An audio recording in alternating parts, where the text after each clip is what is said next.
gentlemen, welcome back to RJN NextPlay. It's been a long time. Sorry that I haven't been doing this consistently. It's my fault. Yeah, I just kind of been busy with stuff, but I'm back on it and ready to go. So, I made this a recap of RJN NextPlay Network because we missed a lot of stuff. The last time I did this was the NFC Championship game. That has been over almost 2 months ago.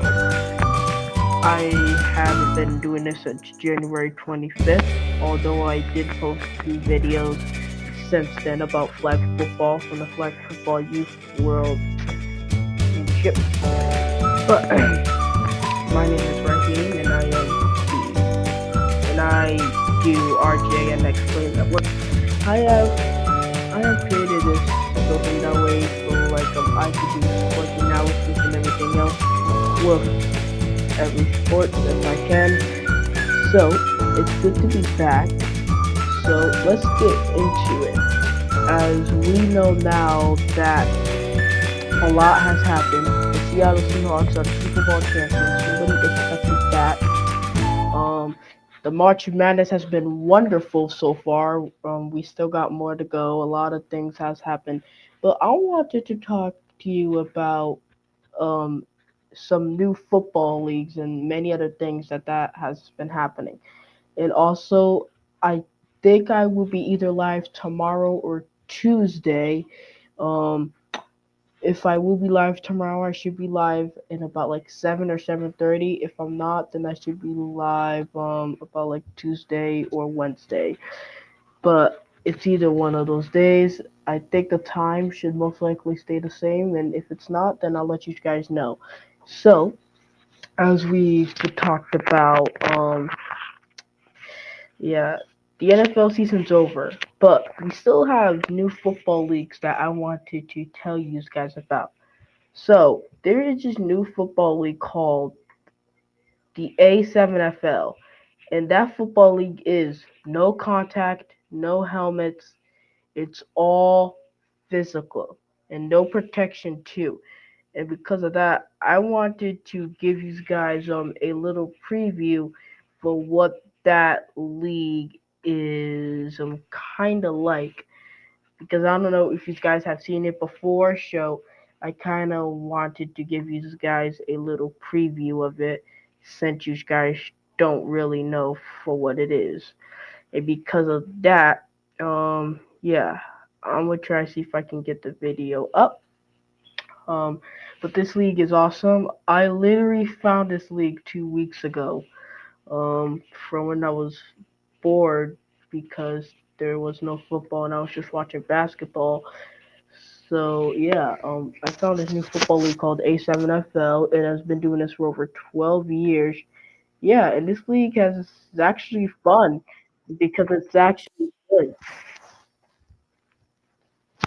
So yeah, this league is actually one of the best league in the summer program. But yeah, this league is awesome. So here is a little preview of this football league. I wanted to give you guys a little preview, so let me get the video up.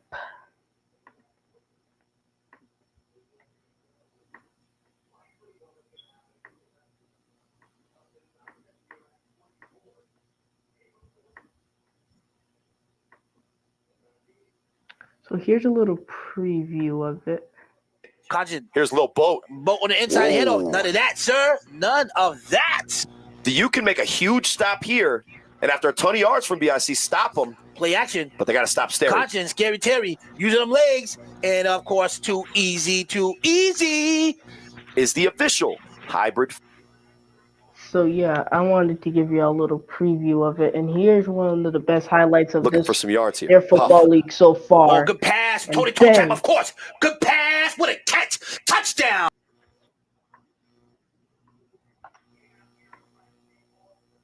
So I also wanted to give you a little preview of this A7FL because I think it is a very interesting league. It has been going on for 12 years. And I also think that it might be a little interesting too. Now, let's get to football. My team, the Kansas City Chiefs, just signed Justin Fields on Monday to be the backup quarterback for Patrick Mahomes. But the question is, could he be Michael Vick 2.0? Now, here is the reason that I think that that could be true. Number one, we still don't know if Mahomes could be back in week one. And don't forget, once in a while, this happened to Joe Montana. This happened to Joe Montana when he got hurt and Steve Young kind of took over. So this happened to one of the greats as well. To the legendary Hall of Famer Joe Montana has 4 championship rings. Steve Young has one. But the reason I'm saying that this could be the Michael Vick 2.0 because Andy Reid, he's worked with Michael Vick in Philly. He's worked with Don. He's worked with Donovan McNabb, which Donovan McNabb, I think that he was mobile as well. So yeah, I also but think that this could be the Michael Vick 2.0. And I know that some of us didn't like Michael Vick 2.0 at the very beginning, but he showed and proved why that he belonged in the NFL and showed for why that he is the greatest running fast quarterback or mobile quarterback of all time. Now, Justin Fields could be almost that same guy because we still don't know if Patrick Mahomes will be back for week one, but we'll find out soon enough if he will or if he won't. But we're kind of hoping that he will because it sucks of not having him, obviously, but we also will know that it's hard. It's hard and it's hard to come back from these injuries. So we just also like wanted to know about when and when. But we're done talking about that. Now, there, I think I guys have told you this before, but there is this other football league called, I think it's called the UFL or something, and it'll be back on this Friday. Yes, the UFL, they have a thing called Friday Night Lights, and apparently the UFL, apparently there was a different football league called the USFL and another football league called the XFL, which I think they have merged into one, and now it's called the UFL. And it was created by WWE legend and superstar. And before that, uh, the Football Spring League was actually created by Vince McMahon, which I don't think you guys have known that. Obviously, Vince is not in WWE right now because of life decisions and issues. So because of that predicament, that's why The Rock took over. But yeah, The Rock and the other founders of his staff created the league, the XFL, and so did his partners Danny Garcia. And now another league called the USFL planned to merge, and now it's called the UFL. Now here were the former teams of that football league: the Birmingham Stallions, the Memphis Showboats, the Michigan Panthers, and the Houston Roughnecks, the Arlington Renegades, the St. Louis Battlehawks, San Antonio Brahmas, and DC Defenders. Now, here's the thing though. There are still 4 of these teams are still in the UFL, but the other 4 or 5 are not. And those teams are the Michigan Panthers. After the Michigan Panthers were in the UFL championship game last year, and apparently they're just not continuing anymore for some reason. Number 2, the Memphis Showboats. The Memphis Showboats, you know, I think they've only the Memphis Showboats. They didn't really do anything with for their spring football development program. It wasn't really any good. So, Houston, Houston Roughnecks. No, it was good at a point in time, but then it just started to fell off. and after they lost that playoff, then it just really did good. Last year the record was 5-5, and they lost to Michigan, which that's how they failed to make the Final Four in the playoffs. Now, third, I think the San Antonio Brahmas. The San Antonio Brahmas, 2 years ago, for the first UFL championship, they were the first runner up for the UFL championship as they got blown out by the Birmingham Stallions 25-0. Do you want to know for who called that game or for who was the commentator? Two of the Fox cohorts, and one of you know as the legendary, the GOAT, Tom Brady. So I think that this league could have very developmental goods that helps NFL players and UFL players have a chance to get back to where they were or to help and maybe get to another league called the CFL, which stands for the Canadian Football League. And the UFL stands for, I think it stands for the United Football League. Yeah, I think that that's what it stands for. It stands for the United Football League, which is not a bad league per se. I think it's very good. But because it's that the three teams that weren't apart anymore, but three teams got kicked out, two teams changed their name, but the teams that are still like together, you know what I mean? The teams that are still in place are the Birmingham Stallions, the DC Defenders, and the St. Louis Battlehawks.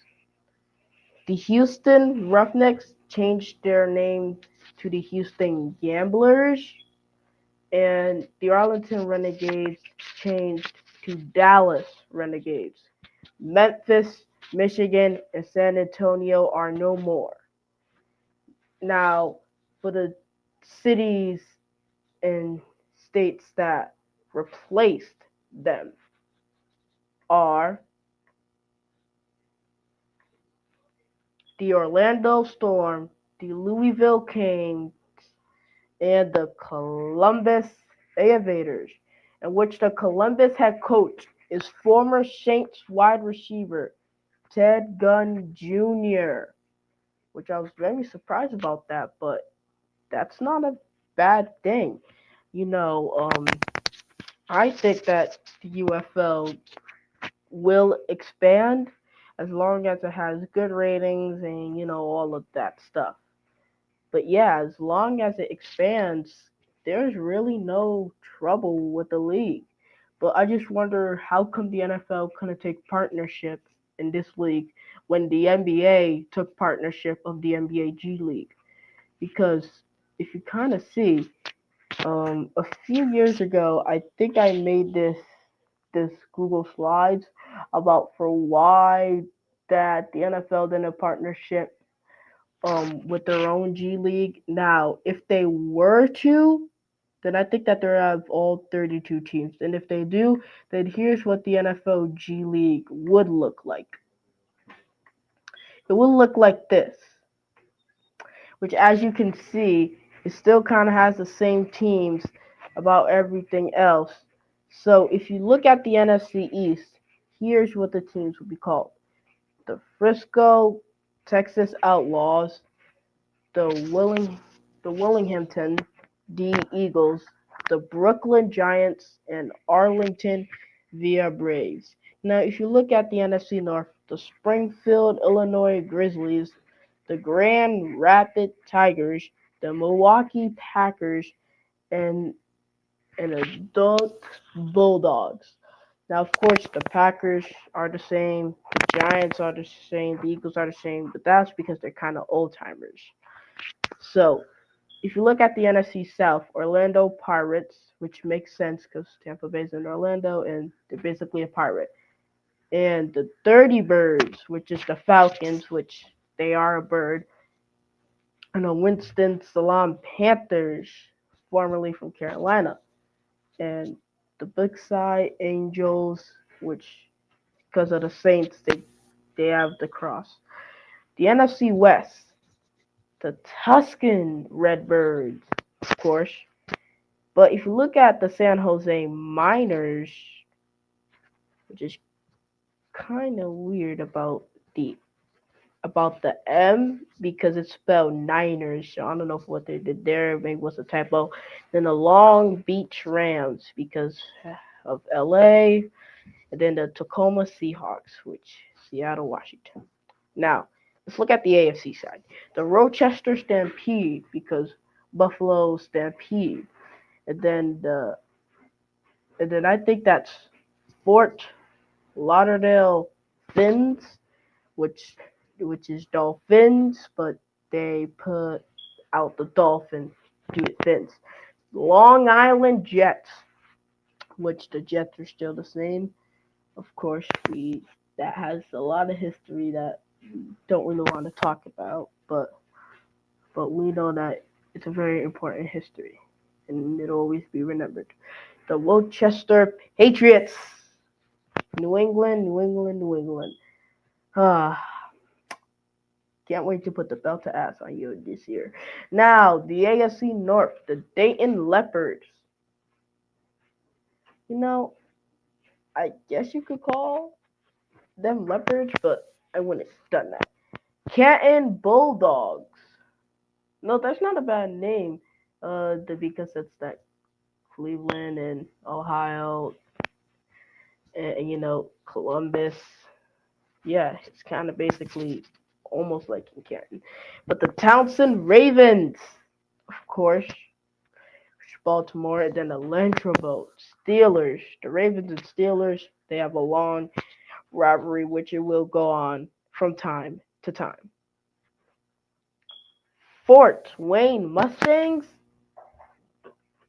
How can the Colts be a Mustang from when they got a ring? Like that don't really make sense. Daytona Beach Bobcats. The Jaguars aren't bobcats, but they are a type of cat, just not bob. The League City Texas Bulls. I kind of like that. The League City Texas Bulls. That may be the best one. Not in the chat. Let me know for which name of do you think is the best one out of this whole thing. Now, the Chattanooga Oilers. I don't know about a Chattanooga, but why don't you ask the Titans tight end with Chig Okonkwo? Just ask him. Now for the AFC West, the Colorado Spring Racers. Well, Broncos, but they do like to ride a lot of horses, so that's not a bad one. Newport Beach Waves. No, it only makes sense if that were a thunderstorm and if there was some like electricity. And then the Wachahata Chiefs. I kind of like that. The Wachahata Chiefs. And then I know that you guys don't see it, but there's still one more team. Only I see it, so I'm gonna call it the Las Vegas Raiders are the Reno Bandits. The Reno Bandits. Eh, it's not really that good to me. But like they say, sometimes it can be good, sometimes it can be bad. But as long as it's perfect and just right, it'll always be the best. Now it's time to talk about more about this. Why can't the NFL have their own G League? Well, usually I say it is because of money and foundation, and they kind of already did this before with the European. Oh yeah, and there's also two different leagues called the CFL and the ELF. Hold on, let me give you guys a clear thing. The CFL only has 9 teams, so it has one more team than the UFL. But the CFL, it is not a bad team. You know, did you know that Doug Flutie played in the CFL? Yes, the former Bills. And I think Jim Kelly played there too. I don't know about Jim Kelly, but All I know is that Doug Flutie, he played for the CFL, and I think he's a CFL Hall of Famer, and I think he is an NFL Hall of Famer too. I don't know about the NFL, but yeah, this is the CFL logo. As you can see, CFL stands for Canadian Football League. And now there's still one more about the ELF, which is European League of Football. But yeah, the ELF, they basically have NFL rules if you kind of think about it. The ELF, it's basically the NFL rules, but it's just less graphicking. But European has a lot of fans. I'll say that they do have a lot of fans. That is the one thing that I can say for sure. They have a lot of fans. Now, I think that we should be done in about 8 minutes because I didn't want to keep you guys this long. So here's the logo of the European League of Football. As former NFL player Reed Sinnett was the MVP this year. He was a former Dolphin, and he might have pulled the greatest NFL preseason play of all time against Cincinnati. Hold on, I think I saw a video of it one time. So let me just search it up and play. Hold on.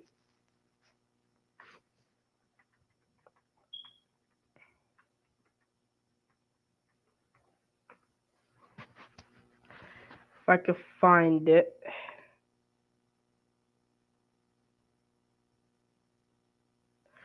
Give me a minute here, guys, as we have 7 minutes left.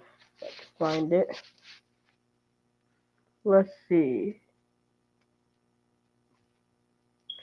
But I like this guy because he changed his whole career around. So I'm really happy that he changed it. On that day, he literally had 343 yards in a preseason game. So it must have mattered to him more than it mattered to anybody else. Now, if I could find it, I'll show you guys. Hold on, I think I might have found it, so give me a second. Speaking of Miami, how do you feel about them releasing Tua? I think it was a bad decision, but because they released Tua, Tyreek Hill, and Jalen Waddle, but they kept Devon Achane because he's shown the most progress. But I don't know for why that they released Waddle, but now we know that Miami will get a wide receiver. They could get a quarterback too. I get it. They signed Malik Willis from the Green Bay Packers. Malik Willis, he isn't a bad quarterback either. And and I think that this could be Malik Willis's chance to prove that he is a type starting quarterback because he almost he almost could have had the job in Green Bay. He almost could have had the job in Green Bay too. Um, but Aaron Rodgers, when he left, he gave it to Jordan Love, and now you look at Jordan Love, he's now the top quarterback in the NFL with an 89 overall in Madden. So you can see that progress. Speaking of Aaron, we still don't know, but we hope he does so that we can see Aaron and Mike one more time. Now, I think I found it. Yes, I think I found it. So let me get that over to you guys. Yeah, and sorry about the graphics thing. I haven't been back in almost 2 months, so if you could give me a break, I appreciate it. Thanks. Now I found the video. Now let's play the video. As it is, 4th and 15. Reed Sinnett. He scrambles right. He looks back to left. He goes midfield and he fires and caught by number 85. That's why it is one of the best preseason plays of all time. And Reed Sinnett, he got hurt on that play. And because he got hurt on that play, I think that's why he wasn't Miami's second or third string quarterback because he got hurt. So all that he had to be was on the practice squad, and I think he got released. But this play proved why that he needed to be the starting quarterback for the ELF Madrid Bravos, as his team did make the playoffs, but I think they got blown out, but they did try. Their team faced the number third team, so it was kind of pretty hard to face them. But yeah, he took a big hit on that play, as you see. But honestly, I think that this was maybe the best preseason play of all time. And we only have 4 more minutes left, so yeah, this had to be the best. And if you look at the impact, pretty awesome.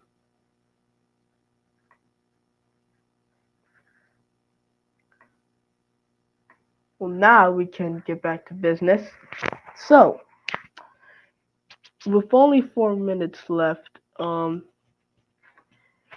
think that this has been a really good time for us to chat. A recap of RJN NextPlay Network. But I know that it seemed like we only talked about football, and which we'll get down to more, but during this year, as this is RJN NextPlay Network. So, as we about to end this whole thing, this is a welcome back and a re-welcome. Now, we're gonna do one more thing, which we're gonna talk about for how that the March Madness gives these a chance. Now we need to talk about HPU and High Point.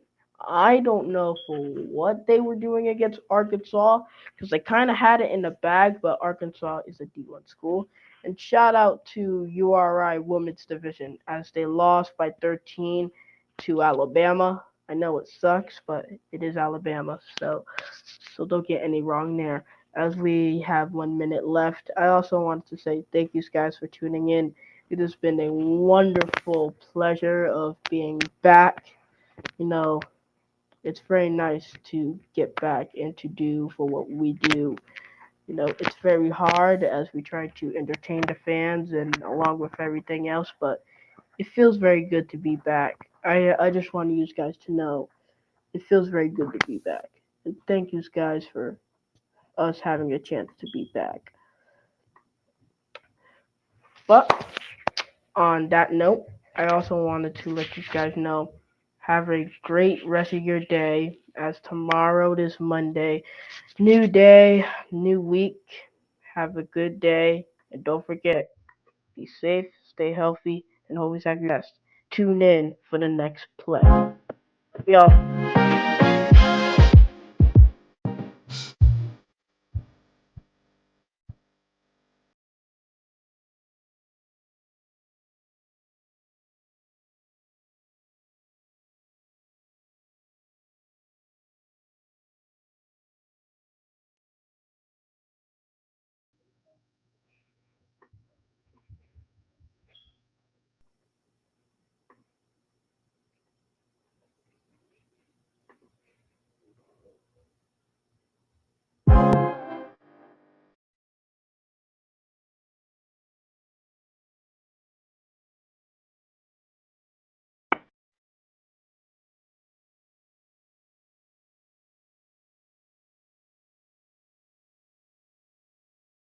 Look for the next play.